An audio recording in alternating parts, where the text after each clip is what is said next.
नमस्ते, हिंदी मीडियम में आपका स्वागत है। आज हम कक्षा 12 सामान्य हिंदी पाठ 1 को पढ़ेंगे, जिसका नाम राष्ट्र का स्वरूप है। इसके लेखक वासुदेव शरण अग्रवाल है। पाठ 1 राष्ट्र का स्वरूप। कक्षा 12। भूमि। भूमि, भूमि पर बसने वाला जन और जन की संस्कृति, इन तीनों के सम्मिलन से राष्ट्र का स्वरूप बनता है। भूमि का निर्माण देवों ने किया है। वह अनंत काल से है। उसके भौतिक रूप, सौंदर्य और समृद्धि के प्रति सचेत होना हमारा आवश्यक कर्तव्य है। भूमि के पार्थिव स्वरूप के प्रति हम जितने अधिक जागृत होंगे, उतनी ही हमारी राष्ट्रीयता बलवती हो सकेगी। ये पृथ्वी सच्चे अर्थों में समस्त राष्ट्रीय विचारधाराओं की जननी है। जो राष्ट्रीयता पृथ्वी का साथ नहीं जुड़ी, वह निर्मूल होती है। राष्ट्रीयता की जड़ें पृथ्वी में जितनी गहरी होंगी, उतना ही राष्ट्रीय भावों का अंकुर पल्लवित होगा। इसलिए पृथ्वी के भौतिक स्वरूप की आध्यात्मिक जानकारी प्राप्त करना, उसकी सुंदरता, उपयोगिता और महिमा को पहचानना आवश्यक धर्म है। इस कर्तव्य की पूर्ति सैकड़ों हजारों प्रकार से होनी चाहिए। पृथ्वी से जिस वस्तु का संबंध है, चाहे वह छोटी हो या बड़ी, उसका कुशल प्रश्न पूछने के लिए हमें कमर कसनी चाहिए।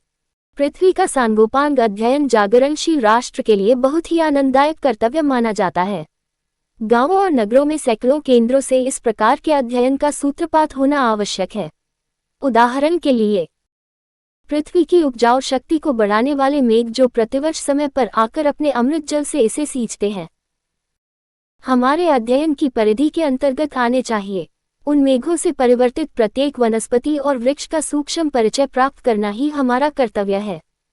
इस प्रकार जब चारों ओर से हमारे ज्ञान के कपाट खुलेंगे, तब सैकड़ों वर्षों से शून्य और अंधकार से भरे हुए जीवन के क्षेत्रों में नया उजाला दिखाई देगा। धरती माता की कोख में जो अमूल्य निधियां भरी हैं, जिनके कारण वह वसुंधरा कहलाती है, उससे कौन परिचित न होना चाहेगा। लाखों करोड़ों वर्षों से अनेक प्रकार की धातुओं को पृथ्वी के गर्भ में पोषण मिला है। दिन रात बहने वाली नदियों ने पहाड़ों को पीस पीस कर अगणित प्रकार की मिट्टियों से पृथ्वी की देह को सजाया है। हमारे भावी आर्थिक अभ्युदय के लिए इन सब की जांच पड़ताल अत्यंत आवश्यक है। पृथ्वी की गोद में जन्म लेने वाले जड़ पत्थर कुशल शिल्पियों से संवारे जाने पर अत्यंत सौंदर्य के प्रतीक बन जाते हैं। नाना भांति के अंगर नग विंध्य की नदियों के प्रवाह में सूर्य की धूप से चिलिकते रहते हैं। उनको जब चतुर कारीगर पहलदार कटाव पर लाते हैं, तब उनके प्रत्येक घाट से नई शोभा और सुंदरता फूट पड़ती है। वे अनमोल हो जाते हैं। देश के नर नारियों के रूप मंडन और सौंदर्य प्रसाधन में इन छोटे पत्थरों का भी सदा से कितना भाग रहा है। अतः हमें उनका ज्ञान होना भी आवश्यक है। पृथ्वी और आकाश के अंतराल में जो कुछ सामग्री भरी है, पृथ्वी के चारों ओर फैले हुए गंभीर सागर में जो जलचर एवं रत्नों की राशियां हैं, उन सब के प्रति चेतना और स्वागत के नए भाव राष्ट्र में फैलने चाहिए। राष्ट्र के नवयुवकों के हृदय में उन सब के प्रति जिज्ञासा की नई किरणें जब तक नहीं फूटती, तब तक हम सोए हुए के समान हैं। विज्ञान और उद्यम दोनों को मिलाकर राष्ट्र के भौतिक स्वरूप का एक नया ठाट खड़ करना है। ये कार्य प्रसन्नता, उत्साह और अथक परिश्रम के द्वारा नित्य आगे बढ़ाना चाहिए। हमारा ये ध्येय हो कि राष्ट्र में जितने हाथ हैं, उनमें से कोई भी इस कार्य में भाग लिए बिना रीता न रहे। तभी मातृभूमि की पुष्कल समृद्धि और समग्र रूपमंडन प्राप्त किया जा सकता है। जन मातृभूमि पर निवास करने वाले मनुष्य राष्ट्र का दूसरा अंग है। पृथ्वी हो और मनुष्य न हो तो राष्ट्र की कल्पना असंभव है। पृथ्वी और जन दोनों के सम्मिलन से ही राष्ट्र का स्वरूप संपादित होता है। जन के कारण ही पृथ्वी मातृभूमि की संज्ञा प्राप्त करती है। पृथ्वी माता है और जन सच्चे अर्थों में पृथ्वी का पुत्र है। माता भूमि पृथिव्या भूमि माता है, मैं उसका पुत्र हूँ। जन के हृदय में इस सूत्र का अनुभव ही राष्ट्रीयता की कुंजी है। इसी भावना से राष्ट्र निर्माण के अंकुर उत्पन्न होते हैं। ये भाव जब सशक्त रूप में जागता है, तब राष्ट्र निर्माण के स्वर वायुमंडल में भरने लगते हैं। इस भाव के द्वारा ही मनुष्य पृथ्वी के साथ अपने सच्चे संबंध को प्राप्त करते हैं। जहाँ ये भाव नहीं है, वहाँ जन और भूमि का संबंध अचेतन और जड़ बना रहता है। जिस समय भी जन का हृदय भूमि के साथ माता और पुत्र के संबंध को पहचानता है, उसी क्षण आनंद और श्रद्धा से भरा हुआ उसका प्रणाम भाव मातृभूमि के लिए इस प्रकार प्रकट होता है। नमो मातृ पृथिव्यै, नमो मातृ पृथिव्यै। माता पृथ्वी को प्रणाम है। माता पृथ्वी को प्रणाम है। ये प्रणाम भाव ही भूमि और जन का दृढ़ बंधन है। इसी दृढ़ भित्ति पर राष्ट्र का भवन तैयार किया जाता है। इसी दृढ़ चट्टान पर राष्ट्र का चिर जीवन आश्रित रहता है। इसी मर्यादा को मानकर राष्ट्र के प्रति मनुष्यों के कर्तव्य और अधिकारों का उदय होता है।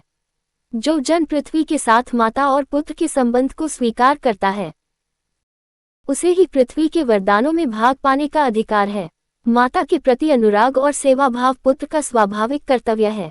वह एक निष्काम धर्म है। स्वार्थ के लिए पुत्र का माता के प्रति प्रेम पुत्र के अधःपिंड को सूचित करता है। जो जन मातृभूमि के साथ अपना संबंध जोड़ना चाहता है, उसे अपने कर्तव्यों के प्रति पहले ध्यान देना चाहिए। माता अपने सब पुत्रों को समान भाव से चाहती है। इसी प्रकार पृथ्वी पर बसने वाले जन बराबर हैं। उनमें ऊंच नीच का भाव नहीं है। जो मातृभूमि के उदय के साथ जुड़ा हुआ है, वह समान अधिकार का भागी है। पृथ्वी पर निवास करने वाले जनों का विस्तार अनंत है। नगर और जनपद, पुर और गांव, जंगल और पर्वत नाना प्रकार के जनों से भरे हुए हैं। ये जन अनेक प्रकार की भाषाएं बोलने वाले और अनेक धर्मों के मानने वाले हैं। फिर भी ये मातृभूमि के पुत्र हैं और इस कारण उनका सौहार्द भाव अखंड है। सभ्यता और रहन सहन की दृष्टि से जन एक दूसरे से आगे पीछे हो सकते हैं, किंतु इस कारण से मातृभूमि के साथ उनका जो संबंध है, उसमें कोई भेदभाव उत्पन्न नहीं हो सकता। पृथ्वी के विशाल प्रांगण में सब जातियों के लिए समान क्षेत्र है। समन्वय के मार्ग से भरपूर प्रगति और उन्नति करने का सबको एक जैसा अधिकार है। किसी जन को पीछे छोड़कर राष्ट्र आगे नहीं बढ़ सकता। अतएव राष्ट्र के प्रत्येक अंग की सुध हमें लेनी होगी। राष्ट्र के शरीर के एक भाग में यदि अंधकारों निर्बलता का निवास है, तो समग्र राष्ट्र का स्वास्थ्य उतने अंश में असमर्थ रहेगा। इस प्रकार समग्र राष्ट्र को जागरण और प्रगति की एक जैसी उदार भावना से संचालित होना चाहिए। जन का प्रवाह अनंत होता है।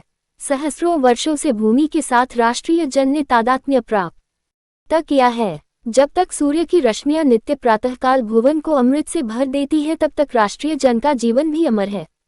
इतिहास के अनेक उतार चढ़ाव पार करने के बाद भी राष्ट्र निवासी जन नई उठती लहरों से आगे बढ़ने के लिए अजर अमर हैं।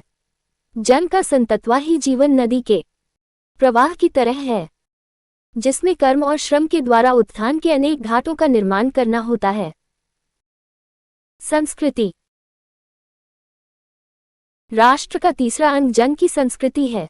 मनुष्यों ने युग युगों में जिस सभ्यता का निर्माण किया है, वही उसके जीवन की श्वास प्रश्वास है। बिना संस्कृति के जन की कल्पना का बंध मात्र है। संस्कृति ही जन का मस्तिष्क है। संस्कृति के विकास और अभ्युदय के द्वारा ही राष्ट्र की वृद्धि संभव है। राष्ट्र के समग्र रूप में भूमि और जन के साथ साथ जन की संस्कृति का महत्वपूर्ण स्थान है।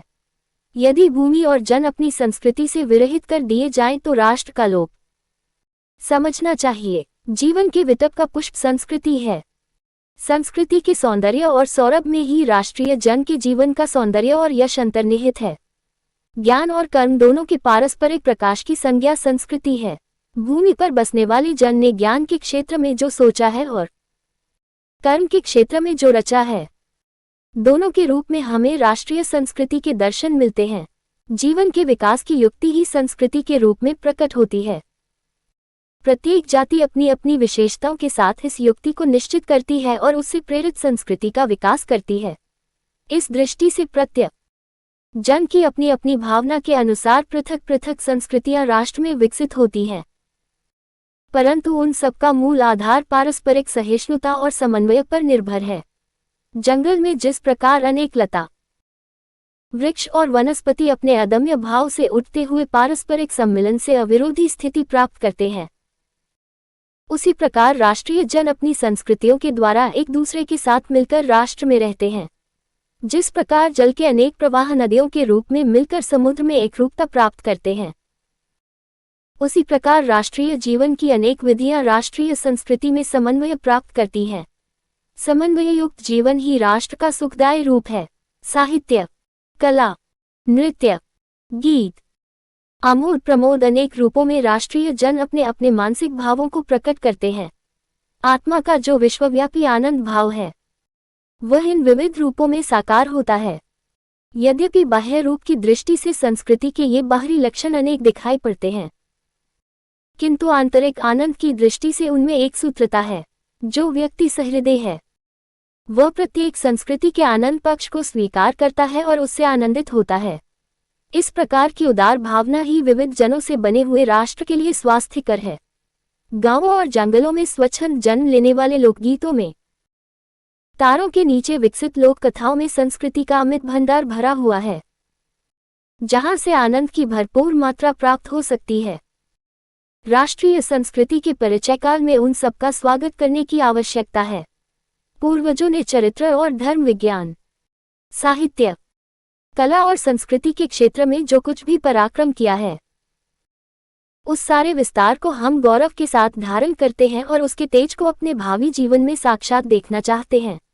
यही राष्ट्र संवर्धन का स्वाभाविक प्रकार है, जहां अतीत वर्तमान के लिए भार रूप नहीं है, जहां भूत वर्तमान को जकड़ नहीं रखना चाहता वरन अपने वरदान से पुष्टि करके उसे आगे बढ़ाना चाहता है।